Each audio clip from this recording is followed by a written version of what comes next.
यार, अपन को स्कूल में क्या सिखाया? इतिहास मतलब तारीखें, राजा महाराजा, लड़ाई झगड़े। अकबर ने ये किया, अशोक ने वो किया, बस खत्म। ऐसा लगता है जैसे किसी ने पूरी कहानी की सिर्फ हेडिंग बता दी हो और बीच के पन्ने फाड़ दिए हों। लेकिन सच बताऊं, असल कहानी तो उन फटे हुए पन्नों में ही छुपी है। इतिहास सिर्फ तारीखों और राजाओं की कहानी नहीं है, यह उन रहस्यों का खजाना है जिन्हें समय ने, मतलब उस ऊपर वाले ने, बड़े सलीके से छुपाने की पूरी कोशिश की है। ये वो राज हैं जो हमारे दिमाग की बत्ती जला भी देते हैं और बुझा भी देते हैं। पिछले वीडियो में तो हमने बस शुरुआत की थी, ट्रेलर देखा था। आज की यात्रा पार्ट 1 से भी ज्यादा गहरी, डरावनी और हैरान कर देने वाली है। आज हम उन गलियों में घुसेंगे जहां गूगल मैप भी काम नहीं करता। इस सिनेमैटिक मिस्ट्री डॉक्यूमेंट्री में हम उजागर करेंगे इतिहास की 5 और ऐसी रहस्यमयी चीजें जिनका सच आज तक कोई पूरी तरह नहीं जान पाया। ये वो पहेलियां हैं जिनके सामने बड़े बड़े साइंटिस्ट भी हाथ जोड़कर बैठ गए हैं कि भैया हमसे ना हो पाएगा।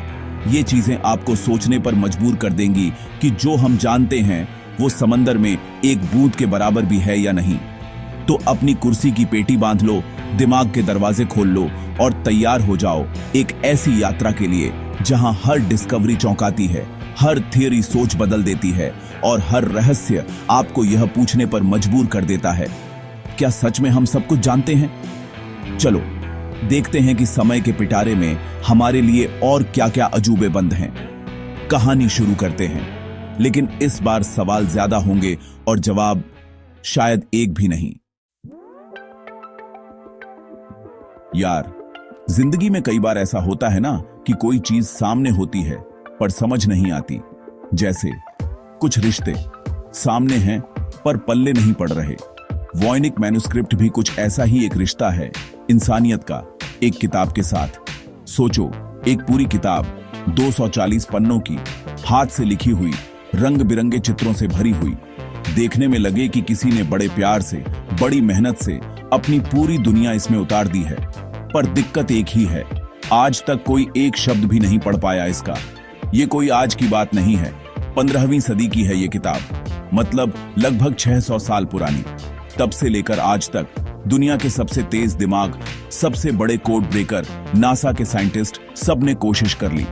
सबने अपने अपने चश्मे साफ किए, दिमाग दौड़ाया, कंप्यूटर लगाए, पर नतीजा सिफर, जीरो। ऐसा लगता है जैसे किताब हमसे मजाक कर रही हो, कह रही हो पढ़ लो, पढ़ के दिखाओ तो मानो। इसकी भाषा, इसके अक्षर दुनिया की किसी भी भाषा से मेल नहीं खाते। ऐसा लगता है जैसे किसी ने एक पूरी नई भाषा ही बना दी हो। और सिर्फ लिखावट ही नहीं, इसके चित्र भी उतने ही अजीब हैं। ऐसे पेड़ पौधे जो धरती पर कहीं नहीं उगते, ऐसी औरतें जो किसी अजीब से हरे रंग के पानी में नहा रही हैं जो पाइप से जुड़ा हुआ है। ब्रह्मांड के ऐसे नक्शे जो हमारी समझ से बिल्कुल परे हैं। ये सब देखकर दिमाग में एक ही सवाल आता है, ये लिखा किसने और किसके लिए लिखा? कुछ लोग कहते हैं कि ये किसी दूसरी दुनिया की किताब है, किसी एलियन सभ्यता का ज्ञान है जो गलती से यहां रह गया। कोई कहता है ये एक मजाक है, किसी ने बस ऐसे ही टाइम पास के लिए बना दी। पर यार, 600 साल पहले किसके पास इतना फालतू टाइम और पैसा था कि 240 पन्नों की एक ऐसी किताब लिखेगा जिसका कोई मतलब ही नहीं, वो भी इतनी डिटेलिंग के साथ। हर पन्ना एक नई पहेली है। ये किताब एक आईना है जो हमें हमारी औकात दिखाता है, बताता है कि हम भले ही खुद को कितना भी इंटेलिजेंट समझें, पर ब्रह्मांड के कुछ राज शायद हमारे लिए बने ही नहीं हैं। ये किताब उस बंद दरवाजे की तरह है जिसकी चाबी खो गई है और हम बस बाहर खड़े होकर अंदाजा लगा सकते हैं कि अंदर क्या खजाना होगा। कुछ थ्योरीज तो और भी गहरी हैं। वो कहती हैं कि ये कोई साधारण भाषा नहीं, बल्कि एक रूहानी संदेश है। इसे पढ़ने के लिए दिमाग नहीं, दिल या शायद एक अलग तरह की चेतना चाहिए।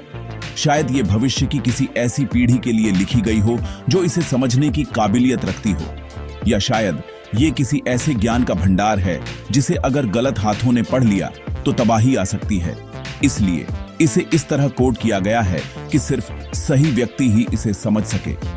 तो ये वॉयनिक मैन्युस्क्रिप्ट क्या है? किसी दूसरे ग्रह का विश्वकोश, किसी गुप्त समाज का छिपा हुआ ज्ञान, या इतिहास का सबसे बड़ा और महंगा प्रैंक? जवाब किसी के पास नहीं है। ये बस एक खूबसूरत अनसुलझा रहस्य है जो लाइब्रेरी की अलमारी में बैठा हम पर हंस रहा है और हमें याद दिला रहा है कि सबसे बड़ा ज्ञान शायद यही मानना है कि हम कुछ नहीं जानते। अपन सबने बचपन में वो दादी नानी की कहानियां सुनी है ना, जिसमें तलवारें बात करती थीं, जिसमें हथियारों में अपनी जान होती थी। हम सुनकर सोचते थे, क्या यार, कुछ भी मतलब। फिर हम बड़े हो गए, साइंस पढ़ ली और इन बातों पर हंसने लगे। लेकिन क्या हो अगर मैं कहूं कि इतिहास में एक ऐसे हथियार का जिक्र है जो सिर्फ बात ही नहीं करता था बल्कि अपने मालिक के लिए उड़कर दुश्मनों से लड़ता भी था। सुनने में किसी हॉलीवुड मूवी की स्क्रिप्ट लग रही है ना, पर यह कहानी है मेसोपोटामिया की, शारूर की। शारूर जिसका मतलब होता है हजारों का संहारक। ये कोई मामूली गदा या तलवार नहीं थी। ये मेसोपोटामिया के एक देवता निनुर्ता का हथियार था। पुरानी कहानियों मतलब माइथोलॉजी में लिखा है कि शारूर अपने आप उड़ सकता था। वो देवता निनुर्ता को दुश्मनों की योजनाओं के बारे में बताता था, जैसे कोई पर्सनल जासूस हो। और तो और वो निनुर्ता के संदेशों को दूसरे देवताओं तक भी पहुंचाता था। एक तरह का डिवाइन मैसेंजर। सोचकर देखो, एक हथियार जो आपका पर्सनल असिस्टेंट भी है, ड्रोन भी है और वॉकी टॉकी भी। अमेज़न एलेक्सा से 2-4 हाथ आगे की चीज थी ये। अब साइंस वाले लोग जो हर चीज में लॉजिक ढूंढते हैं, वो कहते हैं कि ये सब तो कहानियां हैं, कल्पना है। उस जमाने के लोगों ने अपने देवता को पावरफुल दिखाने के लिए ये सब लिख दिया होगा। बात तो सही लगती है, अपन भी तो बढ़ा चढ़ाकर बातें करते ही हैं। भाई ने आज ऐसी गाड़ी चलाई, जबकि चलाई स्कूटी ही होती है। पर यहाँ एक पेंच है। मेसोपोटामिया की सभ्यता उस वक्त की सबसे उन्नत सभ्यताओं में से एक थी। उनके पास खगोल विज्ञान, गणित का ऐसा ज्ञान था जो आज भी हैरान करता है। तो क्या वो लोग इतने नासमझ थे कि सच और कल्पना में फर्क ही ना कर पाए? ये सवाल हमें एक दूसरी थ्योरी पर ले जाता है जो थोड़ी हटके है। एंशिएंट एस्ट्रोनॉट थ्योरी वाले कहते हैं कि ये शारूर कोई जादुई हथियार नहीं बल्कि एक बहुत ही एडवांस्ड टेक्नोलॉजी थी। एक ऐसी तकनीक जो शायद किसी दूसरी दुनिया से, किसी एलियन सभ्यता से आई थी। एक ऐसा डिवाइस जो आर्टिफिशियल इंटेलिजेंस से लैस था, जिसमें खुद से फैसले लेने की क्षमता थी, जिसमें कम्युनिकेशन सिस्टम लगा था और शायद एंटी ग्रेविटी तकनीक भी, जिससे वो उड़ पाता था। वो देवता निनुर्ता शायद कोई देवता नहीं बल्कि एक एलियन थे और शारूर उनका मल्टीपर्पज गैजेट था। सोचो, आज हम ड्रोन बना रहे हैं, एआई बना रहे हैं। हजारों साल बाद हमारी ये टेक्नोलॉजी किसी को मिलेगी तो वो क्या सोचेगा? शायद वो भी यही सोचेगा कि ये कोई जादू था। तो क्या शारूर भी हमारे भविष्य की एक झलक थी जो अतीत में गलती से पहुंच गई? क्या ये इस बात का सबूत है कि हम अपनी तकनीकी दौड़ में अकेले नहीं हैं, कि हमसे बहुत पहले कोई और ये सब कर चुका है? ये कहानियां सिर्फ कहानियां नहीं हैं, ये इशारे हैं। शारूर का रहस्य हमें ये सोचने पर मजबूर करता है कि हम जिसे माइथोलॉजी या पौराणिक कथा कहकर खारिज कर देते हैं, कहीं उसमें हमारी समझ से परे की टेक्नोलॉजी का जिक्र तो नहीं? कहीं उन कहानियों में हमारे पूर्वजों ने उन चीजों को समझाने की कोशिश तो नहीं की जिन्हें वो देख तो सकते थे पर समझ नहीं सकते थे? शारूर आज भी एक पहेली है, एक देवता की कल्पना या एक ऐसी तकनीक जो समय से हजारों साल आगे थी। इसका जवाब शायद उन सितारों में छुपा है जहां से ये शायद आया था। जिंदगी में कुछ चीजें बड़ी सीधी सादी दिखती हैं पर होती नहीं हैं। जैसे वो मोहल्ले का शरीफ सा लड़का जो रात में बाइक पर स्टंट मारता फिरता है। नासिक का ये काला शालिग्राम पत्थर भी कुछ ऐसा ही है। पहली नजर में देखो तो लगेगा, अरे ये तो नदी में मिलने वाला कोई आम चिकना सा पत्थर है। पर भाई, ये आम नहीं है। ये वो चीज है जहां आकर बड़े बड़े वैज्ञानिकों के फॉर्मूले और पंडितों के मंत्र दोनों एक साथ चुप हो जाते हैं। ये पत्थर आस्था और विज्ञान दोनों के लिए एक अबूझ पहेली है। ये कहानी है नासिक की त्र्यंबकेश्वर ज्योतिर्लिंग की। वहां शिवलिंग के ऊपर एक मुकुट है जिसमें ये पत्थर जड़ा है। मान्यता है कि ये कोई साधारण पत्थर नहीं बल्कि एक शालिग्राम है और इस पत्थर से लगातार अपने आप पानी की एक धार निकलती रहती है। 24 घंटे, 7 दिन, साल के 365 दिन, बिना किसी मोटर के, बिना किसी पाइपलाइन के, बिना किसी बाहरी सोर्स के, बस निकल रही है तो निकल रही है। अब यहां से दिमाग का दही होना शुरू होता है। आस्था की नजर से देखें तो ये चमत्कार है, भगवान का प्रताप है। लोग कहते हैं कि ये गोदावरी नदी का उद्गम है जो सीधे भगवान के मस्तक से निकल रहा है, और सदियों से लोगों की यही आस्था है। इसमें कोई सवाल नहीं, कोई क्यों और कैसे नहीं, बस श्रद्धा है। और सच कहूं तो इसमें एक अलग ही सुकून है। हर चीज में लॉजिक ढूंढने की दुनिया में कुछ चीजों को बस मान लेना भी अच्छा लगता है। पर अपन ठहरे नटी फैक्ट्स वाले, अपना तो काम ही है क्यों और कैसे के पीछे पड़ना। अब आते हैं साइंस पर।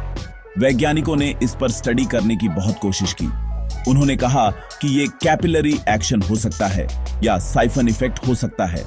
मतलब पत्थर के अंदर बहुत बारीक नसें होंगी जो कहीं नीचे पानी के सोर्स से जुड़ी होंगी और पानी को ऊपर खींच रही होंगी।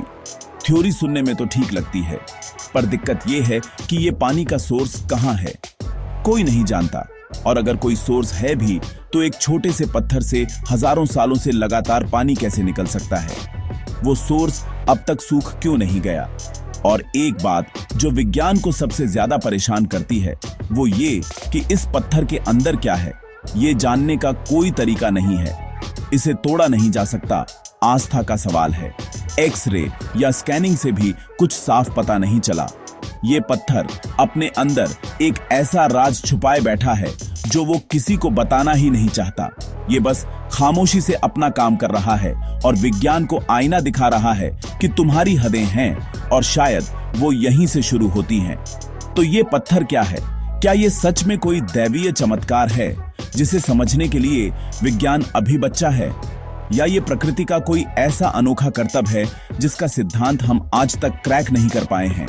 क्या इसमें कोई ब्रह्मांडीय रहस्य छुपा है या ये बस एक जियोलॉजिकल अजूबा है? ये पत्थर एक पुल की तरह है जो आस्था और तर्क की दो अलग अलग दुनियाओं को जोड़ता भी है और उनके बीच की खाई को और गहरा भी करता है। ये हमें बताता है कि कुछ चीजें शायद जानने के लिए नहीं, सिर्फ मानने के लिए होती हैं। यार, कभी किसी को खत लिखा है? वो वाला हाथ से, उसमें जो अपनी फीलिंग्स होती है ना, वो व्हाट्सएप के लॉल और ओके में कहां? हर शब्द, हर अक्षर में एक कहानी होती है। अब जरा सोचो, हमारे पूर्वजों ने भी हमें ऐसे ही खत लिखे, पत्थरों पर, मिट्टी की तख्तियों पर, गुफाओं की दीवारों पर। उन्होंने अपनी कहानियां, अपना ज्ञान, अपने राज सब कुछ लिखकर छोड़ा। पर दिक्कत यह है कि हम उनके खत तो देख सकते हैं पर पढ़ नहीं सकते। हम अनपढ़ हैं उनकी भाषा के आगे। हम बात कर रहे हैं उन प्राचीन रहस्यमयी लिपियों की जिन्हें आज तक कोई डिकोड नहीं कर पाया। इनमें सबसे मशहूर है सिंधु घाटी सभ्यता की लिपि। सोचो, एक पूरी की पूरी सभ्यता जो आज के पाकिस्तान और पश्चिमी भारत में फैली थी। इतनी एडवांस कि उनके शहरों में ग्रिड सिस्टम था, नालियों का जाल था, पर वो लिखते क्या थे, सोचते क्या थे, ये हम आज तक नहीं जानते। हजारों मोहरें मिली हैं, बर्तन मिले हैं जिन पर उनकी लिखावट है, पर वो बस खूबसूरत डिजाइन बनकर रह गए हैं। ऐसा लगता है जैसे वो हमसे कुछ कहना चाह रहे हैं, कोई बहुत जरूरी बात। शायद उन्होंने ब्रह्मांड का कोई रहस्य सुलझा लिया हो, या किसी बड़ी आपदा की चेतावनी दी हो, या शायद वो बस अपनी सब्जी की लिस्ट लिख रहे हों, कौन जाने। पर जब दुनिया के सबसे बड़े दिमाग, सबसे एडवांस्ड कंप्यूटर भी उन अक्षरों को एक मतलब नहीं दे पाते, तो एक अजीब सी बेचैनी होती है। ऐसा लगता है जैसे कोई बंद कमरे के अंदर से मदद के लिए चिल्ला रहा हो और हम बाहर खड़े बस दरवाजे को देख रहे हैं। और ये सिर्फ सिंधु घाटी की बात नहीं है। ईस्टर आइलैंड की रोंगो रोंगो लिपि, क्रेते की लीनियर ए लिपि, ऐसी दर्जनों लिपियां हैं जो आज भी एक पहेली बनी हुई हैं। हर लिपि एक ताला है और उसकी चाबी समय की गहराइयों में कहीं खो गई है। ये लिपियां इस बात का सबूत हैं कि हमसे पहले भी हम जैसे लोग थे। वो भी प्यार करते थे, नफरत करते थे, सपने देखते थे और अपनी कहानियों को आने वाली पीढ़ियों के लिए सहेजना चाहते थे।